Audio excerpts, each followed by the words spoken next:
ಧ್ವನಿ ಸುರುಳಿಯನ್ನು ಆಲಿಸಿದ ನಂತರ ಇದೀಗ ಪ್ರಾರ್ಥನೆಯ ರೂಪದಲ್ಲಿ ವಚನ ಪ್ರಸ್ತುತಿ ಕುಮಾರ್ ಸೂರಜ್ ಕರಿಕಟ್ಟಿ.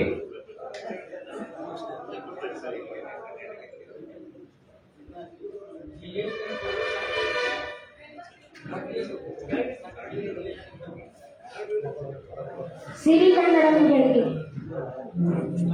ಸ್ವಾಮಿ ನೀನು ಶಾಶ್ವತ ನೀನು, ಸ್ವಾಮಿ ನೀನು ಶಾಶ್ವತ ನೀನು, ಇಲ್ಲಿಂದ ಮುಂದೆ ಶಬ್ದವಿಲ್ಲ, ಇಲ್ಲಿಂದ ಮುಂದೆ ಶಬ್ದವಿಲ್ಲ. ಸ್ವಾಮಿ ನೀನು ಶಾಶ್ವತ ನೀನು, ಸ್ವಾಮಿ ನೀನು ಶಾಶ್ವತ ನೀನು, ಎಲ್ಲಿದ್ರೆ ಬಿರಿದ ಜಗವೆಲ್ಲರಿಯಲು, ಎಲ್ಲಿರೆ ಬಿರಿದ ಜಗವೆಲ್ಲರಿಯಲು. ಮಹಾದೇವ ಮಹಾದೇವ ಮಹಾದೇವ ಮಹಾದೇವ, ಸ್ವಾಮಿ ನೀನು ಶಾಶ್ವತ ನೀನು, ಸ್ವಾಮಿ ನೀನು ಶಾಶ್ವತ ನೀನು. ಪಶುಪತಿ ಜಗಕ್ಕೆ ಏಕೋ ದೇವ, ಪಶುಪತಿ ಜಗಕ್ಕೆ ಏಕೋ ದೇವ, ಸ್ವರ್ಗಮರ್ತ್ಯ ಪಾತಾಳದೊಳಗೆ, ಸ್ವರ್ಗಮರ್ತ್ಯ ಪಾತಾಳದೊಳಗೆ ಒಬ್ಬನೇ ದೇವ, ಕೂಡಲ ಸಂಗಮ ದೇವ. ಶಾಶ್ವತ ನೀನು, ಸ್ವಾಮಿ ನೀನು ಶಾಶ್ವತ ನೀನು, ಸ್ವಾಮಿ ಸ್ವಾಮಿ ಸ್ವಾಮಿ ನೀನು ಶಾಶ್ವತ ನೀನು. ಕರ್ನಾಟಕ ವಿದ್ಯಾವರ್ಧಕ ಸಂಘದ ಕಾರ್ಯಕಾರಿ ಸಮಿತಿಯ ಸದಸ್ಯರು ಹಾಗೂ ಫೆಬ್ರವರಿ ತಿಂಗಳ ದತ್ತಿ ಕಾರ್ಯಕ್ರಮ ಸಂಯೋಜಕರಾಗಿರತಕ್ಕಂಥ ಡಾಕ್ಟರ್ ಸಂಜೀವ್ ಕುಲಕರ್ಣಿ ಅವರು.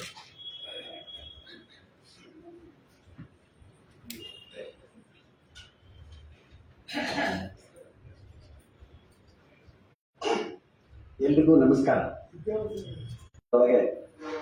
ಒಟ್ಟು 148 ದತ್ತಿಗಳು.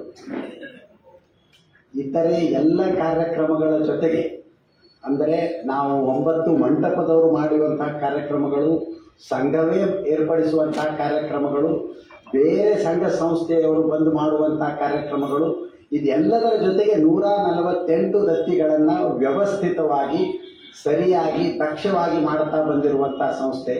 ನಾವು ಬಹಳ ಆನಂದದಿಂದ ಬಹಳ ಹೆಮ್ಮೆಯಿಂದ ಹೇಳ್ಕೊಳ್ಬಹುದಾದದ್ದು ಅಂದರೆ ನಮ್ಮ ಕರ್ನಾಟಕ ವಿದ್ಯಾವರ್ಧಕ ಸಂಘ. ಬಹುಶಃ ಇದು ದತ್ತಿಗಳ ಪೈಕಿ ಇವತ್ತಿನದು ವಿಶೇಷವಾದದ್ದು. ಇವತ್ತು ನಾವೆಲ್ಲ ಸೇರಿರೋದು ದಿವಂಗತ ಶ್ರೀ ಧರ್ಮಪ್ಪ ದೊಡ್ಡವೀರಪ್ಪ ಹೊರಕೇರಿಯವರ ಸಂಸ್ಮರಣೆಯಲ್ಲಿ ದತ್ತಿ ಕಾರ್ಯಕ್ರಮವನ್ನು ಮಾಡ್ತಾ ಇರೋದು. ದತ್ತಿ ದಾನಿಗಳು doctor Lingaraj, doctor Mahesh, Shrimati Shakuntala, doctor Suresh ಮತ್ತು ಶ್ರೀಮತಿ ಜಯಶ್ರೀ ಅವರು. ಇವತ್ತು ವಿಶೇಷ ಏನು ಅಂತಂದರೆ, ಯಾವ ವಿಷಯದ ಕುರಿತು ದತ್ತಿ ಉಪನ್ಯಾಸ ನಡೆಯಲಿದೆಯೋ ಅದು ಹೊಸಗನ್ನಡ ಕಾವ್ಯದಲ್ಲಿ ಅಪ್ಪ ಅಂತ ನೋಡು. ಸಾಮಾನ್ಯವಾಗಿ ಅದು ಅನಾದಿ ಕಾಲದಿಂದಲೂ ನಾವು ಪವಿತ್ರವಾಗಿ ಪೂಜ್ಯವಾಗಿ ಪರಿಗಣಿಸ್ತಾ ಬಂದಿರೋದು ತಾಯಿಯನ್ನು.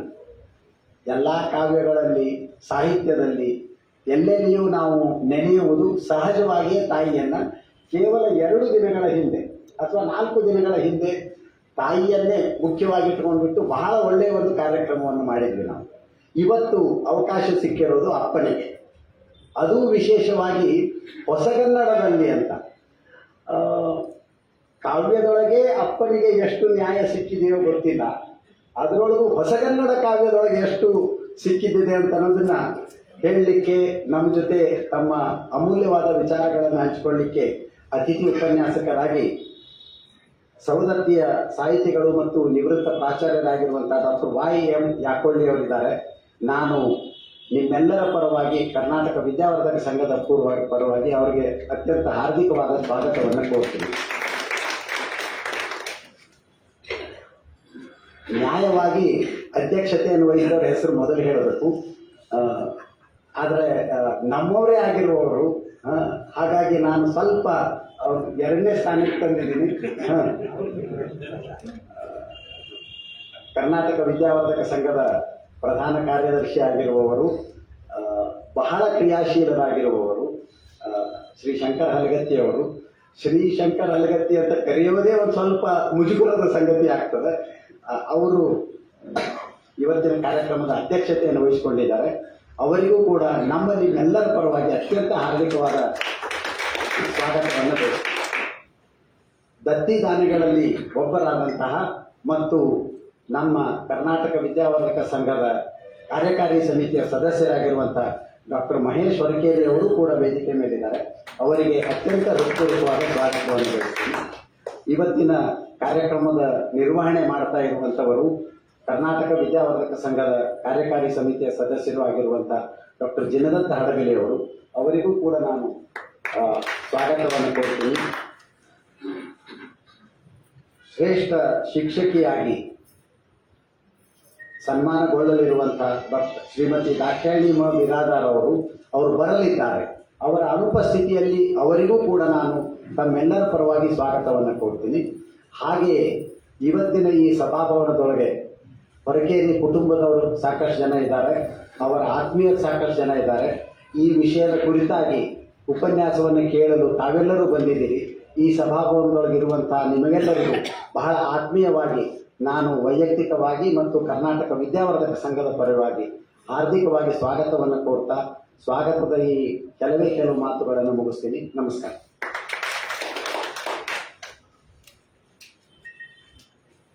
ವೇದಿಕೆಯ ಮೇಲಿನ ಗಣ್ಯರನ್ನ, ಈ ಕಾರ್ಯಕ್ರಮದಲ್ಲಿ ಪಾಲ್ಗೊಂಡಿರತಕ್ಕಂಥ ತಮ್ಮೆಲ್ಲರನ್ನ ಪ್ರೀತಿಯಿಂದ ಬರಮಾಡಿಕೊಂಡ ಡಾಕ್ಟರ್ ಸಂಜೀವ್ ಕುಲಕರ್ಣಿ ಅವರಿಗೆ ಕೃತಜ್ಞತೆಗಳು. ಇದೀಗ ನಮ್ಮ ಪ್ರೀತಿಯ ದ್ಯೋತಕವಾಗಿ ವೇದಿಕೆಯ ಮೇಲೆ ಆಸೀನರಾಗಿರ್ತಕ್ಕಂಥ ಮಹನೀಯರಿಗೆ ಗ್ರಂಥಾರ್ಪಣೆ ಹಾಗೂ ಪುಷ್ಪಾರ್ಪಣೆ. ಸಮಾರಂಭದ ಅಧ್ಯಕ್ಷತೆಯನ್ನು ವಹಿಸಿರುವ ಕರ್ನಾಟಕ ವಿದ್ಯಾವರ್ಧಕ ಸಂಘದ ಪ್ರಧಾನ ಕಾರ್ಯದರ್ಶಿಗಳಾಗಿರುವ ಶ್ರೀ ಶಂಕರ್ ಹಲಗತ್ತಿಯವರಿಗೆ ಸುರೇಶ್ ಹೊರಕೇರಿಯವರು ಪುಷ್ಪ ಹಾಗೂ ಗ್ರಂಥವನ್ನು ನೀಡಿ ಗೌರವಿಸಬೇಕು ಅಂತ ಹೇಳಿ ಕೇಳ್ಕೊಳ್ತಾನ.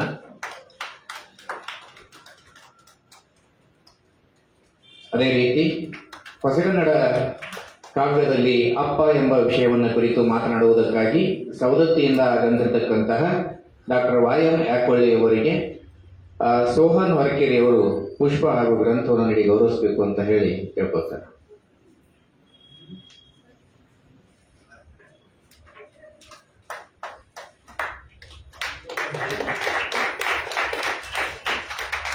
ದತ್ತಿ ದಾನಿಗಳಲ್ಲಿ ಒಬ್ಬರಾಗಿರತಕ್ಕಂಥ ಡಾಕ್ಟರ್ ಸುರೇಶ್ ಹೊರಕೇರಿ ಅವರಿಗೆ ಸುಜಯ್ ಹೊರಕೇರಿ ಅವರು,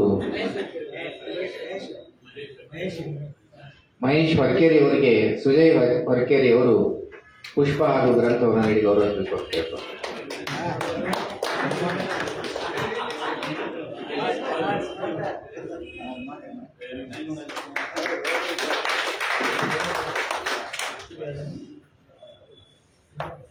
ಇದೀಗ ದಿವಂಗತ ಶ್ರೀ ಧರ್ಮಪ್ಪ ದೊಡ್ಡವೀರಪ್ಪ ಹೊರಕೇರಿ ಅವರ ಭಾವಚಿತ್ರಕ್ಕೆ ಪುಷ್ಪ ಸಮರ್ಪಣೆ. ಪ್ರಾರಂಭದಲ್ಲಿ ಒಂದಿಷ್ಟು ಬದಲಾವಣೆ, ನಂತರ ಭಾವಚಿತ್ರಕ್ಕೆ ಪುಷ್ಪ ಸಮರ್ಪಣೆ. ಇದೀಗ ಪ್ರಾಸ್ತಾವಿಕ ನುಡಿಗಳನ್ನು ಕರ್ನಾಟಕ ವಿದ್ಯಾವರ್ಧಕ ಸಂಘದ ಕಾರ್ಯಕಾರಿ ಸಮಿತಿಯ ಸದಸ್ಯರಾಗಿರುವ ಡಾಕ್ಟರ್ ಮಹೇಶ್ ಹೊರಕೇರಿ ಅವರು ಮಾತನಾಡಬೇಕು ಅಂತ ಹೇಳಿ ಕೇಳ್ಕೊತಾನೆ.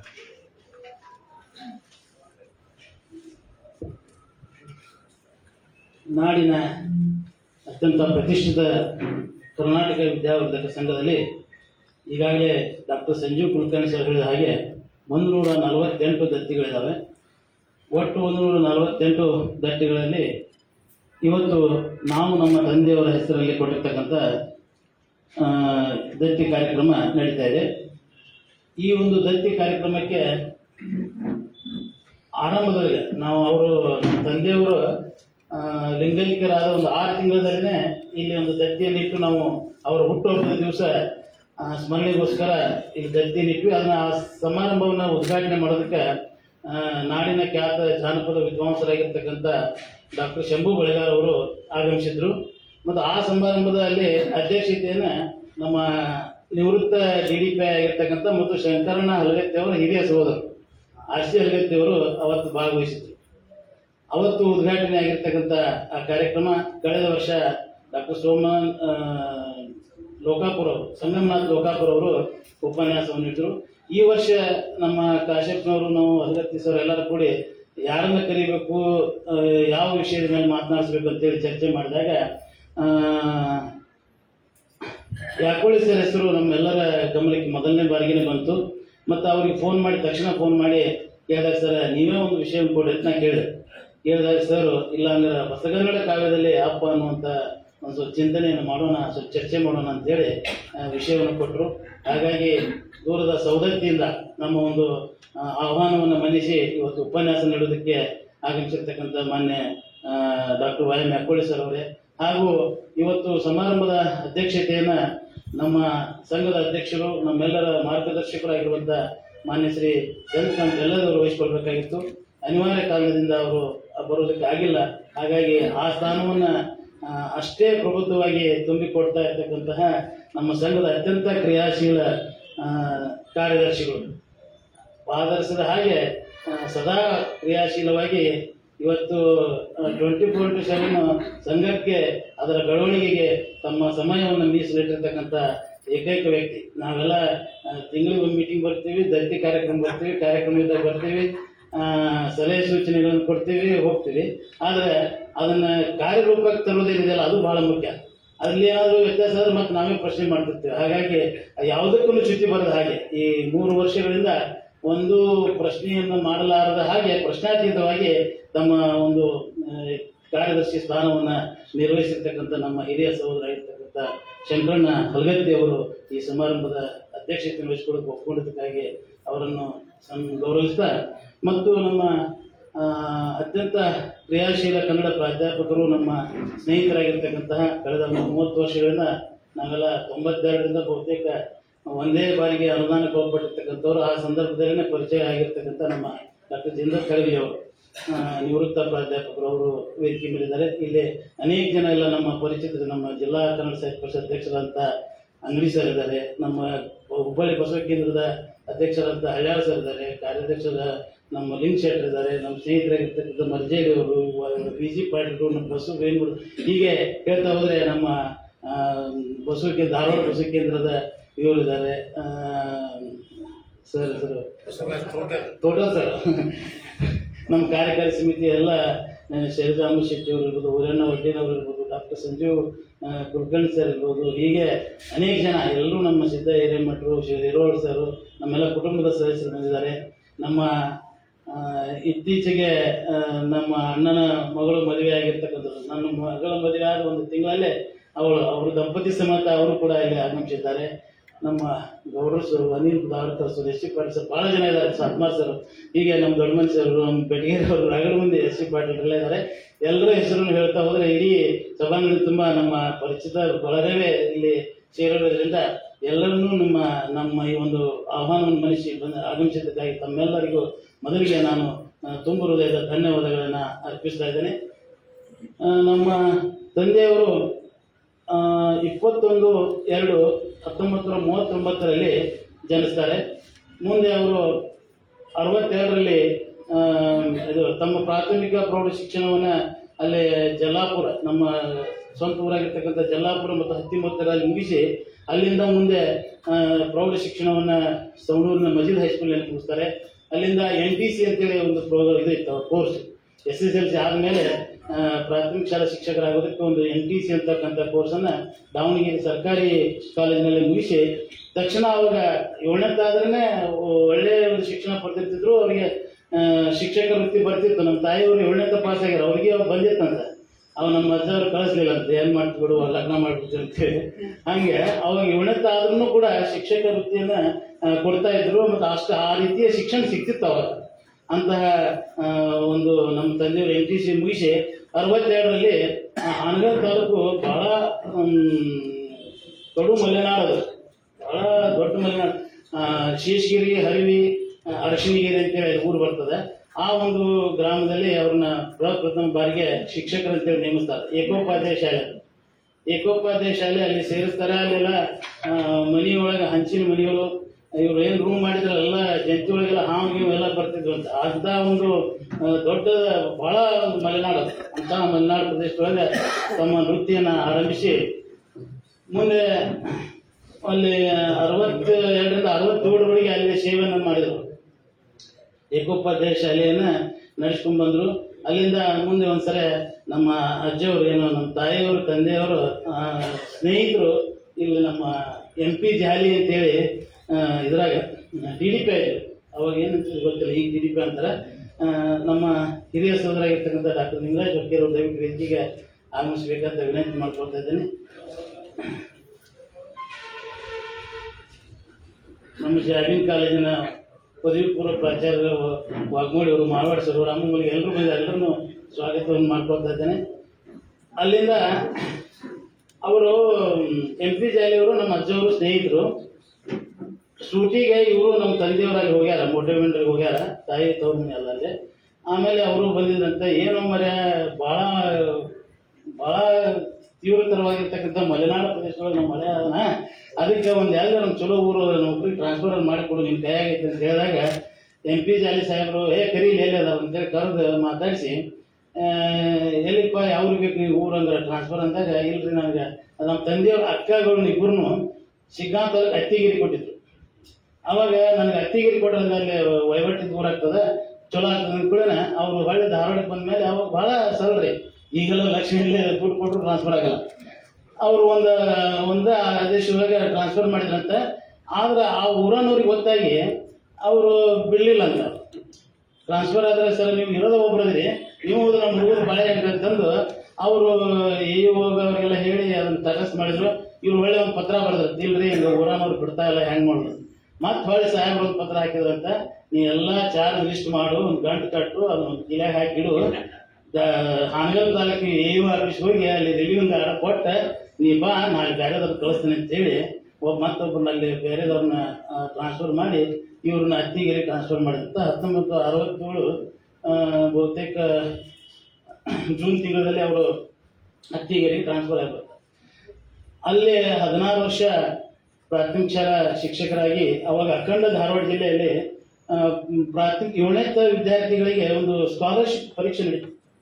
ಆ ಸ್ಕಾಲರ್ಶಿಪ್ ಪರೀಕ್ಷೆ ಎಲ್ಲ ಇವರು 7ನೇ ಯಾರು ಕಲಿಸಿದ್ರೆ ಪ್ರತಿ ವರ್ಷ ಒಬ್ಬರು ವಿದ್ಯಾರ್ಥಿ ಪಾಸ್ ಆಗ್ತಿದ್ದ. ಆ ರೀತಿಯಲ್ಲಿ ಅಂದ್ರೆ ಅಲ್ಲಿ ಶಿಕ್ಷಣ ಹೇಗಿತ್ತು, ಅಲ್ಲಿ ಕಾಮರೆಡ್ಡಿ ಅಂತೇಳಿ ಅತ್ತಿಗೆರೆ ಒಳಗೆ ಭಾಳ ದೊಡ್ಡ ಶ್ರೀಮಂತ ಮನೆತನ. ಅವರು 7 ಕೋಲೆಗಳನ್ನು ಮತ್ತು 7 ಮಾಸ್ತರ್ಗಳಿಗೆ ಕ್ವಾರ್ಟರ್ಸ್ಗಳನ್ನ ಅವಾಗಿನ ಕಾಲಕ್ಕೆ ಭಾಳ ಸುವ್ಯವಸ್ಥಿತವಾಗಿರ್ತಕ್ಕಂಥ ಕ್ವಾರ್ಟರ್ಸ್ ಅಲ್ಲಿ ಕಟ್ಟಿಸಿದ್ರು. ಆ ಕ್ವಾರ್ಟರ್ಸ್ನಾಗಲೇ ಇರಬೇಕು, ಮಕ್ಕಳಿಗೆ ಹಗಲಿ ರಾತ್ರಿ ಶಿಕ್ಷಣ ಕೊಡಬೇಕು. ಈಗ ನಂಗೆ ಮೊಬೈಲ್ ಇರಲಿಲ್ಲ, ಬೇರೆ ವ್ಯವಹಾರನೂ ಇರಲಿಲ್ಲ, ಏನೂ ಇರಲಿಲ್ಲ. ಕೊಟ್ಟ ಶಿಕ್ಷಣ ಕೊಡಬೇಕು, ಆಟ ಆಡಿಸ್ಬೇಕು, ಅವ್ರನ್ನ ಬೆಳೆಸ್ಬೇಕು ಹುಡುಗರು, ಈ ರೀತಿ ಇರ್ತಕ್ಕಂಥದ್ದು.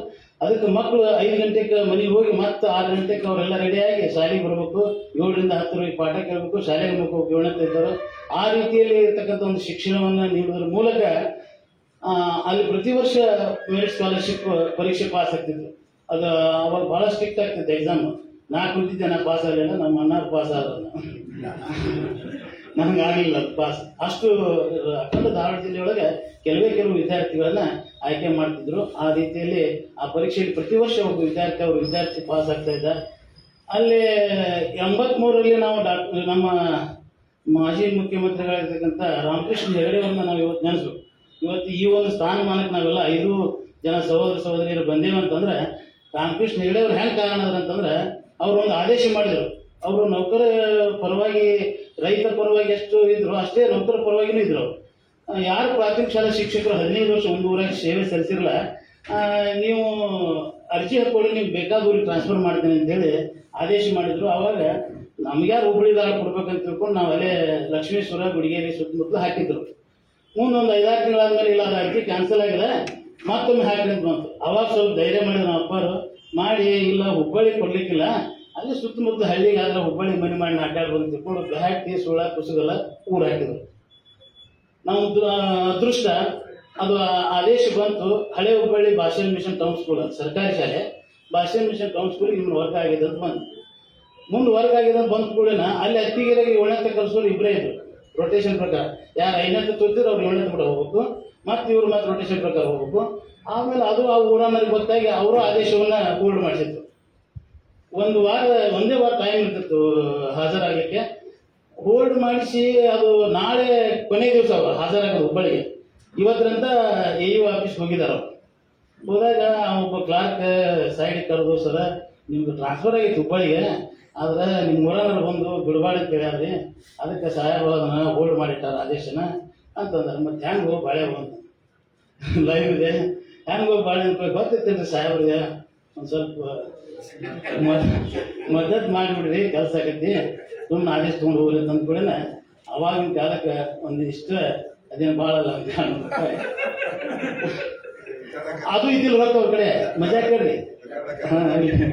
ಅದು ಇರಲಿಲ್ಲ, ಹಳೆ ಕಟ್ಟಿ ಮುಂದೆ ಅದು ಇರಲಿಲ್ಲ ಅಂದ್ರೆ ಕೆಳಗೆ ಬಂದಂತ ಕೆಳಗೆ ಬಂದ ಕೂಡ ಅದು ಊರಾಗ ಒಬ್ರು ಗೌಡ್ರ ಬೆಟ್ಟ ಭಾಳ ಉದಾಹರಣೆಗಳಿದೆ. ಅವ್ರಾಗ ಗೌಡ್ರು ಅಂದ್ರೆ ರೆಡ್ಡಿಯರ್ ಗೌಡ್ರು ಮತ್ತು ಲಿಂಗಾಯತ್ ಗೌಡ್ರು ಭಾಳ ಮಂದಿ ಮಂದಿ ಭಾಳ ಶ್ರೀಮಂತ ಮಂದಿ ಮತ್ತು ಉದಾರಿಗಳಿದೆ. ಅಲ್ಲಿ ಹೆಂಗಿತ್ತಂದ್ರೆ ಆ ಊರಾಗ 7 ಮಂದಿ ಮಾಸ್ತರ್ಗಳು ಕ್ವಾರ್ಟರ್ಸ್ ಇದ್ವಲ್ಲ, ಪ್ರತಿ ವರ್ಷ ಅವರು ಶೇಂಗಾ ಬೆಳೀಲಿ, ಮೆಣಸಿನ್ಕಾಯಿ ಬೆಳೀಲಿ, ಹತ್ತಿ ಬೆಳೀಲಿ, ಏನೇ ಬೆಳೀಲಿ, ಮನೆ ಮುಂದೆ ಎಲ್ಲರಿಗೂ ಒಂದೊಂದು ಚಕಡಿ ಮೆಣಸಿನ ಗಿಡ, ಹತ್ತಿ ಗಿಡ ಹಾಕೋದು. ಮತ್ತು ಮನೆಗೆ ಶೇಂಗಾ, ಹತ್ತಿ ಇವನ್ನೆಲ್ಲನೂ ಮನೆಗೆ ಎಷ್ಟು ಬೇಕು ಅವ್ರಿಗೆ ಅಷ್ಟು ಮೆಣಸಿನ್ಕಾಯಿ ಎಲ್ಲ ಕೊಡೋರು. ಅಂಥ ಒಂದು ರೀತಿ ನಾವು ಸಣ್ಣ ಚರಿಗೆ ತೊಗೊಂಡು ಮಜ್ಜಿಗೆ ಥರ ಯಾರು ರೈತರ ಮನೆಗೆ ಹೋದ್ರೆ ಸಣ್ಣ ಚರಿಗೆ ತಿಂದೆ ತೋಯ್ ನಮ್ಮ ಮನೆಗೆ ಗುಂಡಿ ಹೋಗಿ ಅಂತೇಳಿ ಗುಂಡಿನ ಕೊಡೋರು. ಅಂಥ ಒಂದು ಈಗಿನ ಮಾಸ್ತರ್ಗಳು ಒಳಗೆ ಹಾಕಿ ಇಲ್ಲಿ ಹಾಕೋ ಪರಿಸ್ಥಿತಿ ಈಗ ಬಂದ್ಬಿಟ್ಟೈತಿ. ಅದು ಅವಾಗಿನ ಮಾಸ್ತರಿಗೆ ಅದು ಹಂಗಿತ್ತು, ಅಷ್ಟು ಗೌರವ. ಬನ್ನಿ ಕೂಡ ಹಬ್ಬದ ದಿವಸ ರೀ ಇವ್ರು 7 ಮಂದಿ ಸಾಲಿನ ಕುರ್ಚಿ ಹಾಕೊಂಡು ಕುಂದ್ರು. ನಾವು ಕಣ್ಣಾಗ ನೋಡಿದ್ದು ಅವರಷ್ಟು ಕುಂತಷ್ಟು ಎತ್ತರದ ಅವ್ರಿಗಿಂತ ಎತ್ತರ ಬನ್ನಿ ಬೀಳೋದು. ಇಡೀ 3 ಮಂದಿ ಬಂದು ನಮಸ್ಕಾರ ಮಾಡಿ ಬನ್ನಿ ನಮ್ಮ ಗುರುಗಳಂತ ಆ ಒಂದು ಗೌರವ ಇತ್ತು. ಅದನ್ನ ಮತ್ತೆ ಹೋಗಿ ಸಾಹೇಬ್ರಿಗೆ ಭೇಟಿಯಾಗಿ, ಇಲ್ಲ ಸರ ನಾನು ಮಕ್ಕಳಿಗೆ ಒಬ್ಬ ಹುಬ್ಬಳ್ಳಿ ಕಲಿಯಾಕತ್ತಾನ, ಇನ್ನೊಬ್ಬ SSLC ಅದನ, ಅವನು ಹುಬ್ಬಳ್ಳಿಗೆ ಇಡಬೇಕಾಕೈತಿ, ಶಿಕ್ಷಣ ಖರ್ಚು ಭಾಳ ಆಕೈತಿ, ಆದೇಶ ಕೊಟ್ಟು ಚಲೋ ಆಕೈತಿ ಅಂತೇಳಿ ಅವ್ರಿಗೆ ರಿಕ್ವೆಸ್ಟ್ ಮಾಡಿಕೊಂಡು ಆದೇಶವನ್ನು ತಗೊಂಡು ಬಂದ್ರೆ ಇಲ್ಲಿ ಅದೇ ವರ್ಷ ಗ್ರಾಜ್ಯುಯೇಟ್ ಹೆಡ್ ಮಾಸ್ಟರ್ ಟ್ರಾನ್ಸ್ಫರ್ ಆಗಬೇಕು ಅತ್ತಿಗೆರಿಗೆ, BSc ಬೇಡ್ ಯಂಗ್ ಬಾಯ್, ಇದೆ ಡೈನಾಮಿಕ್. ಅವ ಸರ್ ನಿಮ್ಗೆ ಬಿಟ್ಟು ಅಂತಂದ್ರೆ ಊರನ್ನ ಕಡೆ ನಾವು ಹೊಡ್ಸ್ಕೋಬೇಕಾಗೈತಿ ಅನ್ನೋ ಅವ್ನು ಬಿಡಾಕ್ತಾ ಇರಲ್ಲ, ದಿಲ್ಲಿ ಮಾಡಾಕ್ತಾ ಇಲ್ಲ. ಮತ್ತು ಅವ್ನು ರಾತ್ರಿ 12-1 ಗಂಟೆ ಮಟ್ಟ, ನೋಡಪ್ಪ ನಿನ್ನಂಗೆ ಹೆಂಗೆ ನನ್ನ ಮಕ್ಕಳು ಸ್ವಲ್ಪ ಶಾಣೆ ಆಗ್ಬೇಕಂತ ನಮಗೂ ಆಸೆ ಅದ, ನೀ ಹೆಂಗೆ BSc ಬೇಡ್ ಮಾಡಿ ಹೆಡ್ ಮಾಸ್ಟರ್ ಆಗಿಲ್ಲ, ಹಿಂಗೆ ನಮಗೂ ಸ್ವಲ್ಪ ಮಕ್ಕಳು ಓದಿಸ್ಬೇಕಂತ ಆಸೆ ಅದ. ಅದಕ್ಕೆ ಏನೋ ಹುಬ್ಬಳ್ಳಿಗೆ ತಪ್ಪಿ ದೇವ್ರ ಪುಣ್ಯದಿಂದ ಆಗ್ಯದ, ಟ್ರಾನ್ಸ್ಫರ್ ಹೋಗಿ ರಿಲೀವ್ ಮಾಡಂದಾಗ ರಾತ್ರಿ 12-1 ಗಂಟೆಗೆ ರಿಲೀವ್ ಆಗಿ ಕೊಟ್ಟಿಲ್ಲ. ಮುಂಜಾನೆ ತೊಗೊಂಡು ಮರುದಿವ್ಸ ಬಂದು ಇಲ್ಲಿ ಹುಬ್ಬಳ್ಳಿಗೆ ಹಾಜರ. ಹುಬ್ಬಳ್ಳಿ 83 ಏನು ಬಂದು ಹಾಜರಾದ್ವಿ. ಅಲ್ಲಿಂದ ನಾನಂತೂ ಸ್ವಲ್ಪ ಮೊದಲಿಂದ ದಡ್ಡ ನಮ್ಮೆಲ್ಲ ರಿಲೇಷನ್ದಾನೆ ಅಂತಿದ್ರು, ಅವಾಗ ಶಾಲೆಗೆ ಹತ್ತುದಿಲ್ಲ, ಅವ್ನು 4 ಎಮ್ಮೆ ಕಟ್ಟಿ ಕೊಡು ಅಂತಿದ್ರು ನಮ್ಮ ಅಪ್ಪರಿಗೆ. ಆದ್ರೆ ನಮ್ಮ ಅಪ್ಪರ ಚಾಲೆಂಜ್ ಅವರು, ನೀ ಹಿಂಗೆ ಅಂತಾರಲೇ ತಮ್ಮ, ನೀ ತಲೆ ಕೆಡಿಸ್ಬೇಡ, ನಿನ್ನ ಗಾಡಿ ಎಲ್ಲಿ ಮಟನ್ ಹೇಳ್ತಾನೆ ಹೋದು ನಿನ್ನ ನೋಡೋಣ ಮುಂದೆ. PUC ಸೆಕೆಂಡ್ ಇಯರ್ ನಿಂತು ನಂದು PUC ಸೆಕೆಂಡ್ ಇಯರ್ ನಿಂತು. ಆದರೆ ಅವಾಗ ಒಂದು ಅವಕಾಶ ಇತ್ತು ನಮ್ಗೆ TCH ಇಂಟರ್ನ್ಶಿಪ್ ಕೋರ್ಸ್ ಮಾಡಕ್ಕೆ, ಎಜುಕೇಶನ್ ತೊಗೊಂಡಾಗ ಇಂಟರ್ನ್ಶಿಪ್ ಕೋರ್ಸ್ ಮಾಡಕ್ಕೆ ಅವಕಾಶ ಇತ್ತು. ಫೇಲ್ ಆದರು ITC ಇಂಟರ್ನ್ಶಿಪ್ ಕೋರ್ಸ್ ಅಂತ ಇತ್ತು 6 ತಿಂಗಳದ್ದು. ಅದನ್ನ ಮಾಡಕ್ಕೆ ಅವಶ್ಯಕತೆ ಇದೆ, ಮಾಡಿದೆ. ಅಕ್ಟೋಬರ್ದಾಗ ಮತ್ತೆ ಇಂಗ್ಲೀಷ್ ಪಾಸ್ ಆದೆ. ಮುಂದೆ ಆದ್ರೆ ಮತ್ತೆ ಲೈನ್ ಕ್ಲಿಯರ್ ಆಯ್ತು. ಮತ್ತೆ BA ಖರ್ಚು ಎಲ್ಲಿ ನಿಲ್ತದೆ ನೋಡು, ನಮ್ಗೆ ನಿಲ್ಲಿಲ್ಲ. ಅವಾಗ ನಾನು ವಿಚಾರ ಮಾಡಿದೆ, ನಮ್ಮ ತಂದೆ ಇಷ್ಟು ನನ್ನ ಬಗ್ಗೆ ವಿಶ್ವಾಸ ಇಟ್ಟು ಇದು ಮಾಡಿ ಓದ್ಸಾಕತ್ತಾರಂದ್ರೆ ನಾವು ಅಂದ್ರೆ ಏನಾರು ಮಾಡಿ ತೋರಿಸ್ಬೇಕಲ್ಲ ಅಂತ ತಿಳ್ಕೊಂಡು ಅವಾಗ ನಾನು ಮನಸ್ಸು ಪರಿವರ್ತನೆ ಮಾಡಿ ನಾನು ಸ್ವಲ್ಪ ಅಧ್ಯಯನಕ್ಕೆ ಹೆಚ್ಚು ಒತ್ತು ಕೊಡಾಕತ್ತಿದೆ. ಅಲ್ಲಿಂದ ಏನು ಇಂಟರ್ನ್ಶಿಪ್ ಕೋರ್ಸ್ ಫಸ್ಟ್ ಕ್ಲಾಸ್ ಆದ್ರೆ ಅಲ್ಲಿಂದ ಫಸ್ಟ್ ಕ್ಲಾಸ್ ಬಿಡ್ದಂಗೆ ಪಾಸ್ ಹಾಕೋತ ಬಂದೆ ನಾನು. ಅಂದರೆ ಆ ಒಂದು ಹುಬ್ಬಳ್ಳಿಗೆ ಬಂದದ್ರಿಂದ ನಾವೆಲ್ಲ ಶಿಕ್ಷಣ ಪಡೆಯೋದಕ್ಕೆ ಅನುಕೂಲ ಆಗ್ತದೆ. ನಮ್ಮ ಸಹೋದರಿಯರಾಯ್ತು ಎಲ್ಲರೂ ನಾವೆಲ್ಲ ಇವತ್ತು ಶಿಕ್ಷಣ ಇಲಾಖೆ ಒಳಗಿನ ಮಾನ್ಯ ಜಗದೀಶ್ ಶೆಟ್ಟರ್ ಅವರ ಒಂದು ಪ್ರತಿಷ್ಠಾನದಿಂದ 5 ಜನ ಒಂದೇ ಇಲಾಖೆಯಲ್ಲಿ ಸೇವೆ ಸಲ್ಲಿಸೋದಕ್ಕೆ ಕಳೆದ ವರ್ಷ ನಮಗೆಲ್ಲ 5 ಜನರಿಗೆ ಸನ್ಮಾನ ಮಾಡಿದ್ರು. ಅದೆಲ್ಲ ಕ್ರೆಡಿಟ್ ಅವರಿಗೆ ನಮ್ಮ ಸಂಜೆಗಳು.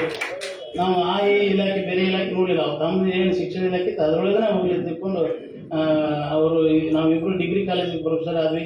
ನಮ್ಮ sister high school eleventh high school teacher ಆದರು.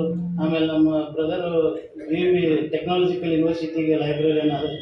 ಸಣ್ಣ ತಂಗಿ ಬಿಜಾಪುರ BLD ಅಸೋಸಿಯೇಷನ್ದೊಳಗೆ ಅಲ್ಲಿ ಸ್ಟ್ಯಾಟಿಸ್ಟಿಕ್ ಲೆಕ್ಚರರ್. ಹೀಗೆ 5 ಜನ ನಾವು ಒಂದು ಉನ್ನತ ಹುದ್ದೆಯಲ್ಲಿ ಬರೋದಕ್ಕೆ ಅವರ ಒಂದು ಶ್ರಮ ಭಾಳ ಇದೆ. ಅವ್ರ ಬಗ್ಗೆ ಹೇಳ್ಬೇಕಪ್ಪ ಅಂತಂದ್ರೆ, ಈಗ ನಾವು ಚಹಾ ಕುಡಿದ್ರೆ ಹೊರಗೆ ಹೋಟೆಲ್ನಾಗ ಒಂದು 10 ರೂಪಾಯಿ 15 ರೂಪಾಯಿ ಖರ್ಚಾಗುತ್ತೆ ಒಬ್ರು ಇಬ್ರು ಚಹಾ ಕುಡಿದಂತ. ಅದ 10 ರೂಪಾಯಿ 15 ರೂಪಾಯಿದಷ್ಟು ನಾವು ಬಜಿ ಹಿಟ್ಟು ಅದನ್ನ ತೊಗೊಂಡು ಮನೆಗೆ ತೊಗೊಂಡು ಹೋಗಿ ಮನ್ಯಾಗ ಮಾಡಿಸಿದ್ರೆ ಮನ್ಯಾನ ಮುಂದೆ ಎಲ್ಲ ತಿಂತಾರಲ್ಲ ಅಂತ ವಿಚಾರ ಮಾಡ್ತೀವಿ. ಎಂದೂ ಹೋಟೆಲ್ ಹೋಗಿದ್ದಿಲ್ಲ ಅವ್ರು. ನಾವೆಲ್ಲ ನೌಕರಿ ಮಾಡಕತ್ತಿದಾಗ ಅವ್ರನ್ನ ಒತ್ತಾಯ ಮಾಡಿ ಹೋಟೆಲ್ ಕರ್ಕೊಂಡು ಹೋದಾಗ ಹೋಟೆಲ್ಗೆ ಹೋಗಿ ಬರದಾಕತ್ತಿರ ಹೊರತು ಅವರು ಎಂದೂ ತಮ್ಮ ನೌಕರಿ ಜೀವನದೊಳಗೆ ಹೋಟ್ಲಿಗೆ ಹೋಗ್ತಿರಲಿಲ್ಲ. ಆ ರೀತಿಯಲ್ಲಿ ಒಂದು ಶಿಸ್ತಿನ ಜೀವನ. ಪ್ರಾಥಮಿಕ ಶಾಲಾ ಶಿಕ್ಷಕರು ವಿಶೇಷವಾಗಿ ನಮ್ಮ ಅಂಗ್ಲಿ ಸರ್ ಫಾದರು ಟೀಚರು, ಭಾಳ ಮಂದಿಲೆಲ್ಲ ಟೀಚರ್ ಮಕ್ಕಳಿದ್ದಾರೆ. ಆ ಒಂದು ಪ್ರಾಥಮಿಕ ಶಾಲಾ ಶಿಕ್ಷಕರಲ್ಲಿ ಏನೋ ಒಂದು ಶಿಸ್ತು ಇರ್ತದೋ ಏನೋ ಗೊತ್ತಿಲ್ಲ. ಅದ ಮತ್ತು ನಮ್ಮ ಪದವಿ ಕಾಲೇಜಿನಾಗ ನಮ್ಮಲ್ಲಿ ಅಷ್ಟು ಬರೋದಿಲ್ಲ ಅಂಥ ಶಿಸ್ತು. ಅಂಥ ಒಂದು ಶಿಸ್ತಿನ ಒಂದು ಶಿಕ್ಷಣ. ಮತ್ತು ಅವಾಗೆಲ್ಲ ಚಿಡಿ ಚಮ್ ವಿದ್ಯಾ ಗಮ್ ಹಂಗಿತ್ತು. ಅವರು ಬಡಿತಿದ್ರು. ಆಮೇಲೆ ಬೇರೆ ಟೀಚರ್ ಬಡಿತಾರೆ ಅಂದ್ರೆ ಬಡಿಲಿರ್ತಿದ್ರು. 5ನೇತಕ್ಕೆ ಒಬ್ಬರು ಗಿರಡ್ಡಿ ಸರ್ ಅಂತ ಬಂದ್ರು. ನಾ 5ನೇತಕ್ಕೆ ಬರೋದಕ್ಕೂ ಅವರು ನಮ್ಮ ದುರಾದೃಷ್ಟಕ್ಕೆ ಅವ್ರು ಟ್ರಾನ್ಸ್ಫರ್ ಆಗಿ ಅಲ್ಲಿ ಬಂದರು. ಅವರು ಭಾರಿ ಸ್ಟ್ರಾಂಗ್. ಒಮ್ಮೆ ಇಲ್ಲಿ ನನಗೆಲ್ಲ ಕಿವಿ ಹತ್ರ ನಾರುಳಿದ್ದು ರೀ. ಅವ್ರು ಹೊಡೆತಕ್ಕೆ ಗಿರಡ್ಡಿ ಸರ್ ಹೊಡೆತಕ್ಕೆ ನಾರುಳಿ ಕಿತ್ತು ಹೊರದು ಹೋಗಿತ್ತು, ರಕ್ತ ಬರಾಕತ್ತಿತ್ತು. ಬಾಜು ಕ್ಲಾಸಿಗೆ ಇವ್ರು ನಮ್ಮ ತಂದೆಯವ್ರಿದ್ರು. ಬಂದು ನೋಡಿದ್ರು, ಯಾರು ನೋಡ್ಯಾಕೈತಿ ನಮ್ಮ ಹೊಡೆಯತಿ ಇನ್ನೊಂದು 4 ಡಿಗ್ರಿ ಅವನಂತ. ಅಂತ ತಂದೆ ಪೇರೆಂಟ್ಸ್ಗಳು ಇವತ್ತು ಯಾರಿಲ್ಲ. ನಾವು ಒಂದು ಸ್ವಲ್ಪ ನಮ್ಮ ಮಕ್ಕಳಿಗೆ ಯಾರು ಬೇದಾದ್ರೆ ನಾವು ಹೋಗಿ ಪ್ರಶ್ನೆ ಮಾಡಿದ್ವಿ ಶಿಕ್ಷಕರು. ಅದಕ್ಕೆ ಶಾಲೆಯೊಳಗೆ ಶಿಕ್ಷಣ ಮನೆ ಯಾರು ಹೇಳ್ತಾ ಇದ್ರು, ಶಾಲೆಯೊಳಗಿನ ಒಂದು ಸ್ವಲ್ಪ ಶಿಕ್ಷೆ ಕಡಿಮೆ ಆಗಿದ್ದಕ್ಕೆ ಇವತ್ತು ಪೊಲೀಸ್ ಸ್ಟೇಷನ್ದಾಗ ಕೇಸುಗಳು ಜಾಸ್ತಿ ಆಗ್ತಾವ ಅಂತ ಎಲ್ಲೇ ಒಂದು ಕಡೆ ಹೇಳಿ ಕೇಳಿದ್ದಾನ. ಆದ್ರೆ ಆ ಒಂದು ಸ್ವಲ್ಪ ಶಿಕ್ಷೆ ಬೇಕಾಗತ್ತೆ. ನಾವು ಆ ರೀತಿ ಕ್ರೌರ್ಯದಿಂದ ಅಲ್ಲ, ಆ ಒಂದು ಪ್ರೀತಿಯಿಂದ ಅಷ್ಟು ಹೊಡೆದ್ರು ಅವ್ರು ಮತ್ತೆ ನಮ್ಮನ್ನ ಪ್ರೀತಿ ಮಾಡ್ತಿದ್ರು. ಮತ್ತೆ ನಮ್ಗೆ ಕರೆದು ಹೋಗ್ಲಿ ತಮ್ಮ ಮೇಷ ನಮ್ಮ ಅಲ್ಲೇ ಬಾಜು ಮನೆಯವರಿಂದ ಹೋಗಿ ಕುಡಿಯಕ್ಕೆ ನೀರು ತುಂಬ ಅಂತ ಅದೇ ಶಿಕ್ಷಕರು ನಮ್ಮನ್ನು ಕಳಿಸ್ತಿದ್ರು. ಆ ರೀತಿಯಲ್ಲಿ ಒಂದು ಶಿಕ್ಷಕ ವಿದ್ಯಾರ್ಥಿಗಳ ನಡುವೆ ಬಾಂಧವ್ಯ ಇರ್ತಿತ್ತು. ನಮ್ಮ ತಂದೆಯವರು ಆ ರೀತಿಯಲ್ಲಿ ಬಹಳಷ್ಟು 83ರಿಂದ 97 ಇಲ್ಲಿ ಭಾಷಾ ಮಿಷನ್ ಟೌನ್ ಶಾಲೆಯಲ್ಲಿ ಹೆಡ್ ಮಾಸ್ಟರ್ ಆಗಿ ಅಲ್ಲಿಂದ ಅವರು ನಿವೃತ್ತಿಯನ್ನು ಹೊಂದಿದ್ರು. ಕಳೆದ 2.5 ವರ್ಷಗಳ ಹಿಂದೆ ತಮ್ಮ 83 ವರ್ಷಗಳನ್ನು ಮುಗಿಸಿ 84ನೇ ವಯಸ್ಸಿಗೆ ಬಂದಾಗ ನಮ್ಮನ್ನೆಲ್ಲ ಅಗಲಿದ್ರು. ಅವರ ಆದರ್ಶ ಅವ್ರು ನಮ್ಗೆ ಹೇಳ್ತಿದ್ರು, ನೌಕರಿ ಒಳಗೆ ನಿಮ್ಮ ದುಡಿಮೆ ಒಳಗೆ ಒಂದು 5ರಿಂದ 10% ದಾನ ಧರ್ಮ ಮಾಡಿರಿ. ಆಮೇಲೆ ಒಳ್ಳೆಯವ್ರಿಗೆ ಒಳ್ಳೆಯದನ್ನು ಬಯಸಿ. ಅಕ್ಕಪಕ್ಕದ ಅವರು ದವಾಖಾನೆಯಲ್ಲೂ ಕೂಡ ನಿಧನ ಆಗುವಂಥ ಸ್ವಲ್ಪ ಸಮಯದಲ್ಲಿಕ್ಕಿಂತ ಪೂರ್ವದಲ್ಲಿ ಕೂಡ ಇನ್ನೂ ಜ್ಞಾನ ಇದ್ದಾಗ ನೀವು ಅಕ್ಕಪಕ್ಕದವ್ರ ಜೊತೆಗೆ ಎಂದೂ ಜಗಳ ಮಾಡಬೇಡಿ. ಸ್ನೇಹಿತರ ಜೊತೆಗೆ ಎಂದು ಅಂದರೆ ಯಾವುದನ್ನ ಕೆಟ್ಟದ್ದನ್ನು ಅಕಸ್ಮಾತ್ ಏನಾರ ಅಲ್ಲಿ ಕೆಟ್ಟದ್ದು ಐತಪ್ಪ ಅಂತ ಅನಿಸ್ತಂತಂದ್ರೆ ಅಲ್ಲಿ ಸುಮ್ಮನೆ ದೂರ ಹೋಗ್ಬಿಡ್ರಿ, ಅಲ್ಲಿ ನಿಲ್ಲಕ್ಕೆ ಹೋಗ್ಬೇಡ್ರಿ ಅಂತೇಳಿ ಈ ರೀತಿಯಲ್ಲಿ ನಮ್ಗೆ ಒಂದು ಒಳ್ಳೆಯ ರೀತಿಯಾಗಿರ್ತಕ್ಕಂತಹ ಶಿಕ್ಷಣವನ್ನು ಕೊಟ್ಟರು. ನಮ್ಗೆ ಒಳ್ಳೆಯ ಒಂದು ಜ್ಞಾನವನ್ನು ಕೊಟ್ಟರು. ಎಲ್ಲರೂ ಉನ್ನತ ಶಿಕ್ಷಣ ಕೊಡಿಸಿದ್ರು. ಇವತ್ತು ಒಂದು ಸಣ್ಣ ಪಗಾರದೊಳಗೆ ಅವ್ರದ್ದು ಪ್ರಾರಂಭದೊಳಗೆ 60 ರೂಪಾಯಿ ಶುರುವಾಗಿರ್ತಕ್ಕಂಥ ಪಗಾರ 200 ನಮಗೆಲ್ಲ 3 ಜನ PhD ಮಾಡುವಾಗ ಅವರೆಲ್ಲ ಡಬಲ್ PG ಮಾಡೋ ಹಾಗೆ ಎಲ್ಲರಿಗೂ ಶಿಕ್ಷಣವನ್ನು ತಮ್ಮ ವೇತನದಲ್ಲಿನೇ ಯಾವುದೇ ರೀತಿಯಾಗಿರ್ತಕ್ಕಂಥ ಶಿಕ್ಷಣ ಇಲಾಖೆಗಳು ಯಾವುದೇ ರೀತಿಯಾಗಿರ್ತಕ್ಕಂಥ ಲಂಚ್ ಗಿಂಚ್ ಇರೋದಲ್ಲ, ಗೊತ್ತಿದೆ ನಿಮಗೆ. ಇದ್ರೂ ತಗೊಳ್ಳೋಂಥ ಆಸಾಮಿಗಳಲ್ಲ ಅವರೆಲ್ಲ ಹಳೆ ಮಂದಿ. ಅಂತಹ ಒಂದು ಪರಿಸ್ಥಿತಿಯಲ್ಲಿ ನಾವು ಅತ್ತಿಗೆರೆಯಿಂದ ಟ್ರಾನ್ಸ್ಫರ್ ಆಗಿ ಹುಬ್ಬಳ್ಳಿಗೆ ಸಾಮಾನು ತೊಗೊಂಬರ್ಬೇಕಂದ್ರೆ ನಮ್ಗೆ ನೆನಪಾಗ್ತದೆ, ಟ್ರ್ಯಾಕ್ಟರ್ಗೆ ಬಾಡಿಗೆ 200 ರೂಪಾಯಿ ಅದು ಕೊಡೋದಕ್ಕೆ ನಮ್ಮ ಸಮಸ್ಯೆ. ಅದನ್ನು ಕೂಡ ನಮ್ಮ ಶಿಕ್ಷಕರ ಕಡೆಯಿಂದ ಅವ್ರ ಗೆಳೆಯರ ಕಡೆಯಿಂದ ಇಸ್ಕೊಂಡು ಬಂದು ನಾವು ನಂತರ ಅದನ್ನು ಮತ್ತೆ ಯಾಕಂದ್ರೆ ಇಮಿಡಿಯೇಟ್ ಪಗಾರ ಟ್ರಾನ್ಸ್ಫರ್ ಆದ ಕೂಡ ಇಮಿಡಿಯೇಟ್ ಪಗಾರ ಆಗಲ್ಲ, ಇದಾಗಲ್ಲ, ಅದೆಲ್ಲ ಸಮಸ್ಯೆ ಇದ್ವು. ಅಂಥ ಸಮಸ್ಯೆ ಒಳಗೂ ಕೂಡ ಅವ್ರು ಎಂದೂ ಮತ್ತು ಈಗ ನಾವೆಲ್ಲ ಲಕ್ಷಾಂತರ ಗಟ್ಟಲೆ ಸಾಲ ಮಾಡಿ ಮನೆ ಕಟ್ಟಾಕ ಬಿಡಿ ಬೇರೆ ಕೆಲಸಕ್ಕಲ್ಲ. ಆದರೆ ಅವರು ತಮ್ಮ ಜೀವನ ಪೂರ್ತಿ ಸಾಲ ರಹಿತವಾಗಿ ನಮಗೆಲ್ಲ ಶಿಕ್ಷಣವನ್ನು ಕೊಟ್ಟರು. ಅಷ್ಟು ವ್ಯವಸ್ಥಿತವಾಗಿ ಎಂದೂ ಅವರು ತೀರ್ಕೊಂಡಾಗ 10% ಸಾಲ ಇಲ್ಲ ಅವ್ರ ಹೆಸರಲ್ಲೇ. ಅವ್ರು ಇದ್ದಾಗಲೂ ಆಯಿತು, ಯಾವಾಗ ಆಯ್ತು ತಮ್ಮ ಒಂದು ಇತಿಮಿತಿ ಒಳಗನ ಅದನ್ನು ಪ್ರತಿ ತಿಂಗಳನ್ನ ಪಗಾರ ಆದ ಕೂಡ ಇದಕ್ಕಿಷ್ಟು ಹಾಲಿಗಿಷ್ಟು, ಬೆನ್ನಿಗಿಷ್ಟು, ಮೊಸರಿಗಿಷ್ಟು, ಪೇಪರ್ಗಿಷ್ಟು, ಫೀಸ್ಗಿಷ್ಟು ಇರ್ತಿದ್ರೆ ಎಲ್ಲವನ್ನು ಇವತ್ತು ಬರೆದಿದ್ದ ದಾಖಲೆಗಳು ಅದಾವೆ. ಅಷ್ಟು ನೀಟಾಗಿ ತಮ್ಮ ಜೀವನವನ್ನು ನಡೆಸಿದರು. ಅವರ ಒಂದು ಮಾರ್ಗದರ್ಶನ, ಅವರ ಜೀವನ ನಮಗೆಲ್ಲ ಒಂದು ಆದರ್ಶಪ್ರಾಯವಾಗಿದೆ. ಅಂಥವ್ರನ್ನ ಇವತ್ತು ನಾವು ಎಲ್ಲಿ ಅಂದರೆ ವಿದ್ಯಾವರ್ಧಕ ಸಂಘದೊಳಗೆ ಅಂತಂದ್ರೆ ನಮ್ಮ ಶಂಕರಣ್ಣ ಅಂದ್ರೆ ಹೇಳ್ತಿರ್ತಾರೆ, ಇಲ್ಲಿ ಬಹಳ ಶಿಸ್ತಿನಿಂದ ಸಭೆಗಳು ಸಮಾರಂಭಗಳು ಆಗ್ತವೆ. ಇಲ್ಲಿಟ್ಟರೆ ಆ ದುಡ್ಡಿಗೆ ಒಂದು ನ್ಯಾಯವನ್ನು ಕೊಡುವಂತಹ ಒಂದು ವ್ಯವಸ್ಥೆ ಆಗ್ತದೆ. ಆ ರೀತಿಯಲ್ಲಿ ಅದಕ್ಕೆ ನಾವು ಇಂತಹ ಒಂದು ವಿದ್ಯಾವರ್ಧಕ ಸಂಘದಲ್ಲಿ ನಮ್ಮ ತಂದೆಯನ್ನು ಪ್ರತಿ ವರ್ಷ ಸ್ಮರಣೆ ಮಾಡುವಂಥ ಕೆಲಸ ಆಗಲಿ ಅಂತ ತಿಳ್ಕೊಂಡು ಆ ಒಂದು ನಾವು ಇಲ್ಲಿ ಒಂದು ದತ್ತಿಯನ್ನು ನಾವು ಕೊಟ್ಟಿದ್ದೀವಿ. ಮತ್ತು ಅವರು ನಮಗೆ ಇದ್ದಾಗ ಕೂಡ ನನ್ನ ಮುಂದೆ ಹೇಳಿದರು, ನೋಡಪ್ಪ ನಾನು ಅಕಸ್ಮಾತ್ ನಾನು ನಿಧನ ಹೊಂದಿದರೆ ನನ್ನ ಕಣ್ಣುಗಳನ್ನು ನೀನು ದಾನ ಮಾಡ್ಬೇಕಂತ ನನ್ನ ಮುಂದೆ ಹೇಳಿದ್ರು. ನಾನು ರಾತ್ರಿ 12:30 ನಾವು ಅವರು ಲಿಂಗೈಕ್ಯರಾದಾಗ ನಮ್ಮ ಬ್ರದರ್ಗೆ ಪ್ರಸ್ತಾಪ ಮಾಡಿದೆ, ಪ್ರಸ್ತಾಪ ಮಾಡಿ ಹೌದನ್ನು ಹಂಗಾರೆ ಆಯ್ತು ಅಂತ ತಿಳ್ಕೊಂಡು ನಾ ಇಮಿಡಿಯೇಟ್ ಅಂತಹ ಒಂದು ದುಃಖದಲ್ಲಿ ಕೂಡ ನಾವು ಆ ಒಂದು ಧೈರ್ಯವನ್ನು ತೆಗೆದುಕೊಂಡು ಎಂ ಜೋಶಿ ಹಾಸ್ಪಿಟಲ್ ನಂಬರ್ ಇದೆ ನನ್ನ ಕಡೆ. ಯಾಕಂದ್ರೆ ನಾನು ರಗಡ ಕ್ಯಾಂಪ್ ಮಾಡ್ತೀನಿ NSS ಅಧಿಕಾರಿಗೆ. ಆದ್ರೆ ಅವ್ರು ನನಗೆ ಆ ನಂಬರ್ ಸಿಗೋದು ನಾನು ಪುಣ್ಯಕ್ಕೆ. ಮತ್ತೆ ಯಾವುದೋ ಒಂದು ಕಾಲ್ ಸೆಂಟ್ರಿಗೆ ಫೋನ್ ಮಾಡಿ ಅವ್ರು ಕನೆಕ್ಟ್ ಮಾಡಿಕೊಂಡು ರಾತ್ರಿ 1-1:30 ಬಂದು ಅವರೆಲ್ಲ ಅವ್ರ ಇಬ್ಬರು ಕಣ್ಣುಗಳನ್ನ ಅವ್ರು ಯಾರ್ದೋ ಕಣ್ಣುಗಳ ಮ್ಯಾಕಂದ್ರೆ ಹೇಳೋದಿಲ್ಲ, ಯಾರಿಗೆ ಹಾಕಿವಿ ಅಂತ ಹೇಳೋದಿಲ್ಲ. ಅದಕ್ಕೆ ಯಾರ್ದೋ ಇಬ್ಬರು ಕಣ್ಣುಗಳ ಮೂಲಕ ಇನ್ನೂ ಅವ್ರು ಈ ಜಗತ್ತನ್ನು ನೋಡ್ತಾ ಇದ್ದಾರೆ, ನಮ್ಮ ನೋಡ್ತಾ ಇದ್ದಾರೆ ಅಂತ ತಿಳ್ಕೊಂಡು ನಮಗೆ ಅನಿಸ್ತಾ ಇದೆ.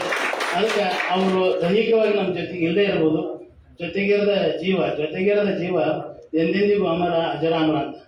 ಹಾಗಾಗಿ ಅವರ ಆಶೀರ್ವಾದ, ಅವರ ಆದರ್ಶ ಗುಣ ನಮ್ಮ ಜೊತೆಗೆ ಸದಾ ಇರ್ತದೆ, ಇನ್ನೂ ಇರಲಿ ಅಂತೇಳಿ ನಮ್ಮ ಆಶೀರ್ವಾದ, ಅವ್ರ ಆಶೀರ್ವಾದ ನಮ್ಮ ಮ್ಯಾಗ ಇರಲಿ ಅಂತ ತಿಳ್ಕೊಂಡು ನಾನು ಪ್ರಾರ್ಥನೆ ಮಾಡಿಕೊಂಡು ನನ್ನ ಮಾತನಾಡಕ್ಕೆ ಅವಕಾಶ ಮಾಡಿಕೊಡ್ತಾರೆ. ಎಲ್ಲರಿಗೂ ವಂದಿಸಿ ನನ್ನ ಮಾತುಗಳನ್ನು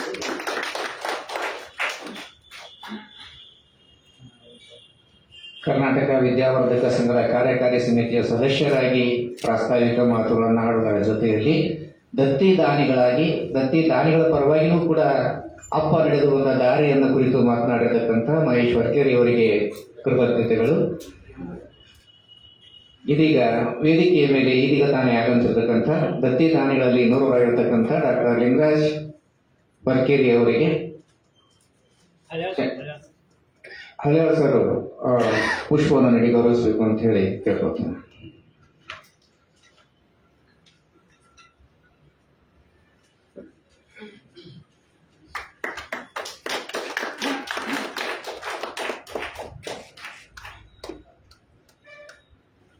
ಇದೀಗ ದಿವಂಗತ ಶ್ರೀ ಧರ್ಮಪ್ಪ ದೊಡ್ಡೂರಪ್ಪ ಹೊರಕೇರಿ ಅವರ ಭಾವಚಿತ್ರಕ್ಕೆ ಪುಷ್ಪ ಸಮರ್ಪಣೆ. ವೇದಿಕೆಯ ಮೇಲಿನ ಗಣ್ಯರು ಹಾಗೂ ಕರ್ನಾಟಕ ವಿದ್ಯಾವರ್ಧಕ ಸಂಘದ ಪದಾಧಿಕಾರಿಗಳು ಇದರಲ್ಲಿ ಪಾಲ್ಗೊಳ್ಳಬೇಕಾಗಿ ಕೇಳ್ಕೊಳ್ತೇನೆ. ಕಾರ್ಯಕಾರಿ ಸಮಿತಿಯ ಸದಸ್ಯರು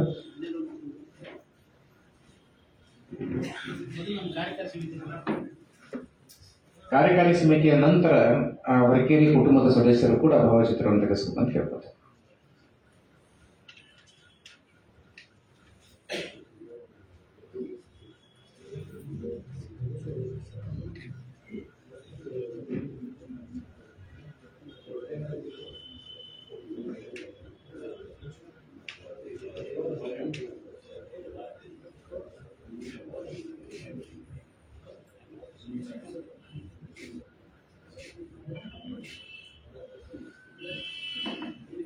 ಇದೀಗ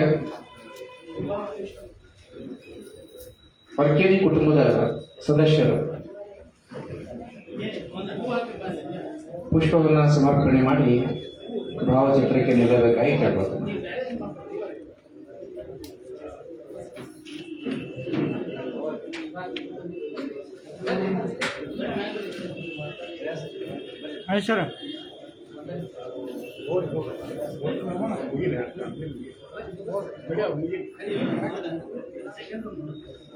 ಸ್ವಲ್ಪ ಬೇಗ ಬಂದ್ರೆ ಅನುಕೂಲ ಆಗ್ತದೆ, ಮುಂದಿನ ಕಾರ್ಯಕ್ರಮಕ್ಕೆ ಸಮಯ ಉಳಿತದೆ.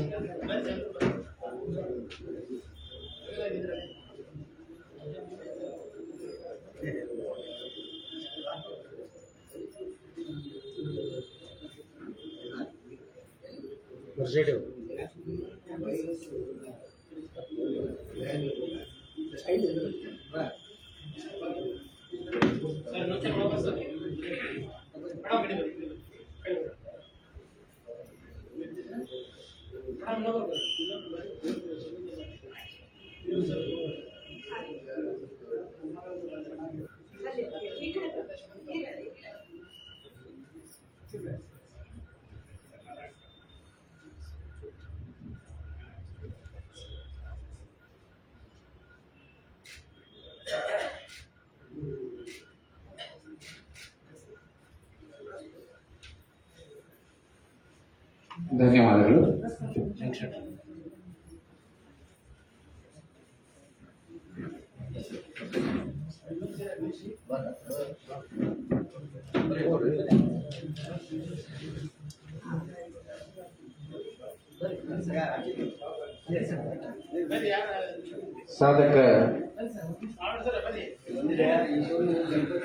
ಸಾಧಕ ಶಿಕ್ಷಕಿ ಪುರಸ್ಕೃತರಾಗಿರತಕ್ಕಂಥ ಶ್ರೀಮತಿ ದಾಕ್ಷಾಯಿಣಿ ಬಿರಾದ್ ಅವರು ಕೂಡ ಆಗಮಿಸಿದ್ದಾರೆ. ಅವರು ವೇದಿಕೆಯ ಮೇಲೆ ಆಸೀನರಾಗಬೇಕು ಅಂತ ಹೇಳಿ ಕೇಳ್ಬೋದು.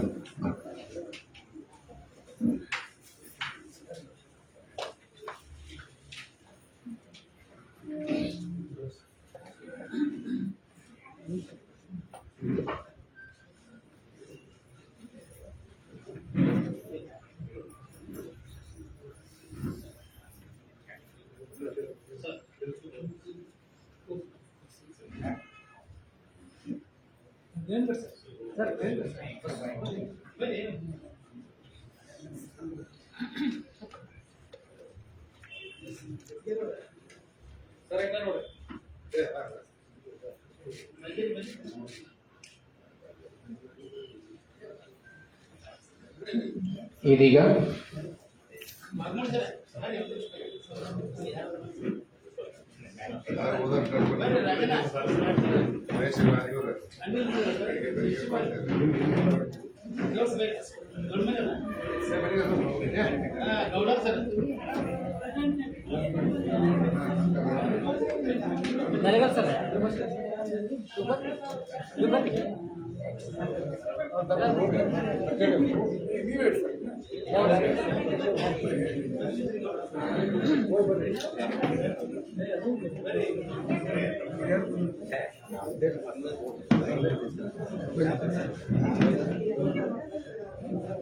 ದಯವಿಟ್ಟು ಆದಷ್ಟು ಬೇಗನೆ ಮುಗಿಸ್ಕೋಬೇಕಾಗಿ ವಿನಂತಿ ಮಾಡ್ಕೊತಾರೆ. ಯಾಕಂದ್ರೆ ಅತಿಥಿಗಳಿಗೆ ಮಾತನಾಡಲಿಕ್ಕೆ ಸಮಯ ಬೇಕು.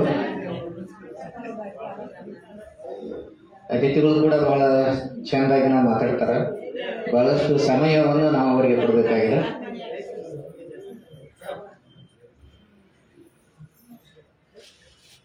ಹಂಗಂತೇಳಿ ಅಧ್ಯಕ್ಷ ಕಡಿಮೆ ಮಾತಾಡ್ತಾರ ಅಂತಿಲ್ಲ, ಅವರು ಮಾತಾಡ್ತಾರ.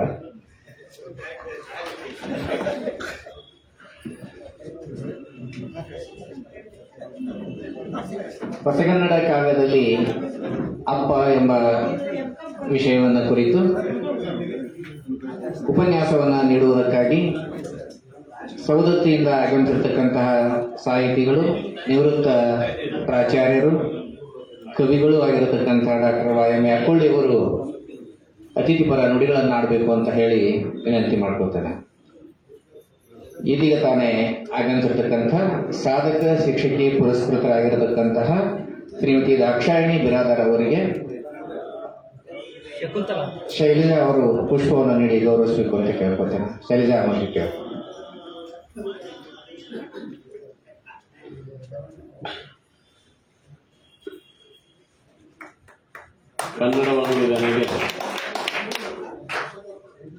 ಕನ್ನಡವ ನುಡಿದನೆಗೆ ಅನ್ಯ ಜೀವನವಿಲ್ಲ.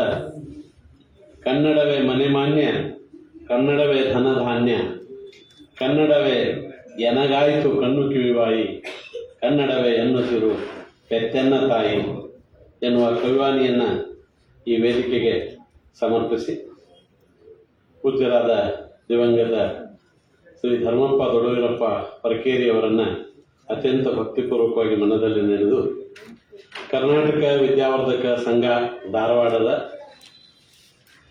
ಶ್ರೀ ದಿವಂಗತ ಧರ್ಮಪ್ಪ ದೊಡವೀರಪ್ಪ ಹೊರಕೇರಿ ಅವರ ದತ್ತಿ, ಅದರ ಜೊತೆಗೆ ಸಾಧಕಿ ಶಿಕ್ಷಕಿಗೆ ಗೌರವ ಪುರಸ್ಕಾರ ಈ ಸಮಾರಂಭದ ಅಧ್ಯಕ್ಷತೆಯನ್ನು ವಹಿಸಿರುವ ಹಿರಿಯರು, ಕರ್ನಾಟಕ ವಿದ್ಯಾವರ್ಧಕ ಸಂಘದ ಸನ್ಮಾನ್ಯ ಪ್ರಧಾನ ಕಾರ್ಯದರ್ಶಿಗಳು ಆಗಿರುವಂಥ ಶ್ರೀ ಶಂಕರಣ್ಣ ಹಲಗತ್ತಿ ಸರ್ ಅವರೇ, ವೇದಿಕೆಯ ಮೇಲೆ ಆಸೀನರಾಗಿರುವ ದತ್ತಿದಾನಿಗಳಾದಂಥ ಪ್ರಾಚಾರ್ಯರಾದ ಡಾಕ್ಟರ್ ಲಿಂಗರಾಜ್ ಧರ್ಮಪ್ಪ ಹೊರಕೇರಿ ಅವರೇ, ಇನ್ನೋರ್ವ ಪ್ರಾಚಾರ್ಯರು ಕಲಘಟಗಿಯ ಪ್ರಾಚಾರ್ಯರು, ಆತ್ಮೀಯ ಸ್ನೇಹಿತರು ಆದ ಡಾಕ್ಟರ್ ಮಹೇಶ್ ಧರ್ಮಪ್ಪ ಹೊರಕೇರಿ ಅವರೇ, ಇನ್ನುಳಿದ ಅವರ ಸಹೋದರ ಸಹೋದರಿಯರೇ, ವೇದಿಕೆಯ ಮೇಲೆ ಆಸೀನರಾಗಿರುವ ಕಾರ್ಯಕ್ರಮವನ್ನು ನಿರೂಪಣೆ ಮಾಡ್ತಾ ಇರುವಂಥ ಆತ್ಮೀಯ ಮಿತ್ರರಾಗಿರುವಂಥ ಡಾಕ್ಟರ್ ದಿನದತ್ ಹಡಗಲಿ ಅವರೇ, ಇವತ್ತು ಈ ಪ್ರತಿಷ್ಠಾನದ ವತಿಯಿಂದ, ಹೊರಕೇರಿ ಮಾಸ್ತರ್ ಪ್ರತಿಷ್ಠಾನದ ವತಿಯಿಂದ ಸಾಧಕಿ ಶಿಕ್ಷಕಿ ಎನ್ನುವ ಪುರಸ್ಕಾರವನ್ನು ಪಡೆದಿರುವ ಸರ್ಕಾರಿ ಪ್ರಾಥಮಿಕ ಶಾಲೆ ಶಿಕ್ಷಕರಾಗಿರುವ ಹುಬ್ಬಳ್ಳಿಯ ಶಿಕ್ಷಕಿಯಾಗಿರುವಂಥ ಶ್ರೀಮತಿ ದಾಕ್ಷಾಯಿಣಿ ಬಿರಾದಾರ್ ಮೇಡಮ್ ಅವರೇ, ವೇದಿಕೆಯ ಮುಂದೆ ಆಸೀನರಾಗಿರುವಂಥ ಎಲ್ಲ ಹಿರಿಯರೇ, ನನ್ನದು ಮಹೇಶ್ ಹೊರಕೇರಿ ಸರ್ ಅವರ ಪರಿಸ್ಥಿತಿ ಆಗ್ತದೆ, ಯಾರ ಹೆಸರನ್ನ ಬಿಡಲಿ ಯಾರ ಹೆಸರನ್ನ ತಗೊಳ್ಳಿ ಅನ್ನುವಂಥ ಸಂದರ್ಭ. ಹಾಗಾಗಿ ಎಲ್ಲ ಹಿರಿಯರಿಗೆ, ಎಲ್ಲ ಹೊರಕೇರಿ ಮನೆತನದ ಬಂಧುಗಳಿಗೆ, ಈ ಕಾರ್ಯಕ್ರಮಕ್ಕೆ ಆಗಮಿಸಿದಂಥ ಎಲ್ಲ ಸಹೃದಯರಿಗೆ ನನ್ನ ಅನಂತ ವಂದನೆಗಳನ್ನು ಸಲ್ಲಿಸಿ ನನ್ನ ವಿಷಯವನ್ನು ನಾನು ಮಾತನಾಡೋದಕ್ಕೆ ಇಷ್ಟಪಡ್ತೇನೆ. ಹೊರಕೇರಿ ಸರ್ ಅವರು ಮತ್ತು ಕರ್ನಾಟಕ ವಿದ್ಯಾವರ್ಧಕ ಸಂಘದ ಗೆಳೆಯರು ಸೇರಿ ನನಗೆ ಫೋನ್ ಮಾಡಿದಾಗ ನಾನೇನೋ ಭಾಳ ಆ ಉತ್ಸಾಹದಿಂದ ವಿಷಯವನ್ನು ಕೊಟ್ಬಿಟ್ಟೆ. ಯಾಕಂದರೆ ಅಪ್ಪನನ್ನು ನೆನೆಸುವಂಥ ಈ ಕಾರ್ಯಕ್ರಮದಲ್ಲಿ ಯಾಕೆ ಹೊಸಗನ್ನಡ ಕಾವ್ಯದಲ್ಲಿ ಅಪ್ಪ ಅನ್ನೋ ವಿಷಯವನ್ನು ಕುರಿತು ಕೆಲವು ಆಲೋಚನೆಗಳನ್ನು ವ್ಯಕ್ತ ಮಾಡಬಾರದು ಅನ್ನುವಂಥದ್ದನ್ನು ನಾನು ಅವಸರದಲ್ಲಿ ಹೇಳಿಬಿಟ್ಟೆ. ಆದರೆ ವಿಷಯದ ಆಳವನ್ನು ನಾನು ಬಗೀತಾ ಹೋದಾಗ ಅದರ ಅಗಾಧತೆ, ಅದರ ವಿಸ್ತಾರ ನನ್ನನ್ನು ಹೆದರಿಸ್ತಾ ಹೋಯಿತು. ಯಾಕಂದರೆ ಇಲ್ಲಿಯವರೆಗೆ ಕನ್ನಡ ಕಾವ್ಯದಲ್ಲಿ ಅಪ್ಪ ಅನ್ನೋ ವಿಷಯವನ್ನು ಕುರಿತು ಯಾವೊಂದು ಲೇಖನವೂ ನನಗೆ ಸಿಗಲಿಲ್ಲ. ಪುಸ್ತಕದ ಮಾತು ದೂರವೇ ಉಳಿಯಿತು. ಕನ್ನಡದ ಇತರ ಸಾಹಿತ್ಯ ಪ್ರಕಾರಗಳಲ್ಲಿ ಅಪ್ಪನ ಚರ್ಚೆ ಆಗಷ್ಟು ಈಗಷ್ಟು ಆಗಿದೆ. ಅಪ್ಪನೆಂದ್ರೆ ಆಕಾಶ ಅನ್ನುವಂತಹ ಒಂದು ಪುಸ್ತಕ ಬಹಳ ಪ್ರಸಿದ್ಧವಾದಂತಹ ಪುಸ್ತಕ ಕನ್ನಡದಲ್ಲಿ. ಏನೋ ಕನ್ನಡ ಕಾವ್ಯದಲ್ಲಿ ಅವ್ವನಿಗೆ ಸಿಕ್ಕಿರುವ ನ್ಯಾಯ, ಸಂಜೀವ್ ಕುಲಕರ್ಣಿ ಸರ್ ಅವರು ಈ ಮಾತನ್ನು ಎತ್ತಿದ್ದಾರೆ. ಅವ್ವನಿಗೆ ಸಿಕ್ಕಿರುವ ನ್ಯಾಯ ಅಪ್ಪನಿಗೆ ಸಿಕ್ಕಿಲ್ಲ. ಅಪ್ಪ ಮನೆಯಲ್ಲಿ ಹೇಗೆ ಅಲಕ್ಷಿತ ವ್ಯಕ್ತಿಯೋ ಹಾಗೆ ಕಾವ್ಯದಲ್ಲಿಯೂ ಅಲಕ್ಷಿತ ವ್ಯಕ್ತಿಯಾಗಿಯೇ ಉಳಿದಿರೋದು ಒಂದು ದೊಡ್ಡ ಸತ್ಯ ಇದೆ. ಯಾಕೆ ಅವ್ವನನ್ನು ಕುರಿತಂತೆ ಬಂದಿರುವ ಆಂಥಾಲಜಿಗಳನ್ನು ಅಂದ್ರೆ ಸಂಕಲನಗಳನ್ನು ಗಮನಿಸಿದ್ರೆ ನಮಗೆ ಅಪ್ಪನಿಗೆ ಆಗಿರುವ ಅನ್ಯಾಯ ಗೊತ್ತಾಗ್ತದೆ. ಅದು ಯಾಕೇನೋ ನಿಸರ್ಗ ಮಾಡಿರೋ ಒಂದು ಅನ್ಯಾಯ ಇದ್ದಿರಲೂಬಹುದು. ನಾವು ಮಾತನಾಡುವಾಗ ಬಹಳಷ್ಟು ಸಲ ಸ್ತ್ರೀವಾದಿ ಯೋಚನೆ ಮಾಡುವಾಗ ಅಪ್ಪ ಬಹಳ ದೊಡ್ಡ ಒಂದು ನ್ಯಾಯವನ್ನು ಪಡ್ಕೊಂಡಿದ್ದಾನೆ ಅಂತ ಅನ್ಕೊಂಡ್ರು ಕೂಡ ನಾವು ವಾಸ್ತವವನ್ನು ಗಮನಿಸಿದಾಗ ಎಲ್ಲ ಕುಟುಂಬಗಳಲ್ಲಿ ಅವ್ವನಿಗಿರುವ ಪ್ರಾಧಾನ್ಯ ಅಪ್ಪನಿಗೆ ಇಲ್ಲ ಅನ್ನುವ ಹಾಗೆ ಕಾವ್ಯದೊಳಗೂ ಆ ಪ್ರಾಧಾನ್ಯ ಇಲ್ಲ ಅನ್ನೋದನ್ನ ನಾನು ಮೊದಲೇ ನಿಮಗೆ ಒಪ್ಪಿಕೊಳ್ಳುವ ಹಾಗೆ ಅಧ್ಯಯನಗಳು ತಿಳಿಸ್ತಾರೆ. ಕನ್ನಡದಲ್ಲಿ ಅವ್ವನನ್ನು ಕುರಿತು ಬಂದಿರುವ ಕಾವ್ಯ ಸಂಕಲನಗಳನ್ನ ಆಂಥಾಲಜಿಗಳನ್ನು ಗಮನಿಸಿದ್ರೆ ನಿಜಕ್ಕೂ ಬಹಳ ಸಂತೋಷ ಅನಿಸ್ತದೆ. ಬೊಮ್ಮಾಯಿಯವರ ಸನ್ಮಾನ್ಯ ಮುಖ್ಯಮಂತ್ರಿಗಳಾದಂಥ ಮಾಜಿ ಮುಖ್ಯಮಂತ್ರಿಗಳಾದಂಥ ಬೊಮ್ಮಾಯಿ ಸರ್ ಅವರ ಒಂದು ಪ್ರತಿಷ್ಠಾನ ಅವ್ವನ ಹೆಸರಿನಿಂದ ಬಹಳ ಸೀರೀಸ್ ಆಗಿರುವಂತಹ ಪುಸ್ತಕಗಳನ್ನ ಚಂದ್ರಶೇಖರ್ ವಸ್ತ್ರದ್ ಸರ್ ಅವರು ತಂದಿರೋದನ್ನ ನಾವು ಗಮನಿಸ್ತೇವೆ.